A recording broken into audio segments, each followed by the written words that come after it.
एक गांव में दो दोस्त रहते थे, आकाश और फैजान।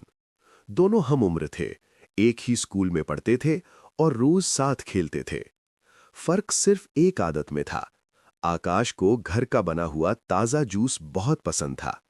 रोज उसकी अम्मी ताज़ा फल काट कर साफ पानी से धोकर जूस बना देती थीं। कभी सेब, कभी माल्टा, कभी अनार तो कभी आम। अम्मी प्यार से कहती, बेटा ये जूस तुम्हें ताकत देगा, बीमार नहीं होने देगा। दूसरी तरफ फैजान को बाहर का जूस बहुत पसंद था। रंग बरंगी बोतलें, ज्यादा मीठा जायका, ठंडा ठंडा। वो अक्सर स्कूल के बाहर दुकान से जूस खरीद लेता।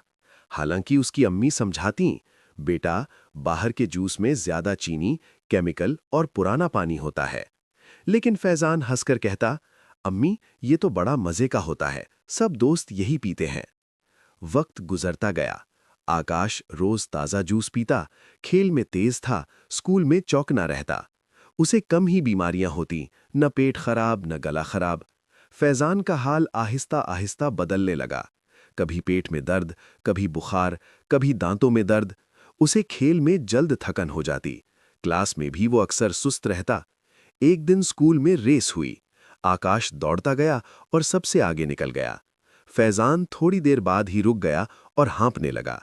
टीचर ने प्यार से पूछा, फैजान बेटा क्या हुआ? फैजान ने आहिस्ता से कहा, सर मुझे कमजोरी महसूस हो रही है। इसी दिन फैजान के वालिदैन उसे डॉक्टर के पास ले गए। डॉक्टर ने पूछा, बेटा तुम क्या पीते हो? फैजान ने सच बता दिया, ज्यादातर बाहर का जूस। डॉक्टर मुस्कुराकर बोले, बेटा बाहर के जूस में विटामिन कम और नुकसान ज्यादा होता है। ज्यादा चीनी, गंदे बर्तन और केमिकल बच्चों की सेहत खराब कर देते हैं। अगर मजबूत रहना है तो घर का ताज़ा जूस पियो। फैजान को अपनी गलती समझ आ गई। अगले दिन उसने आकाश से कहा, यार आज से मैं भी घर का जूस पीऊंगा। चंद हफ्तों बाद फैजान की सेहत बेहतर होने लगी।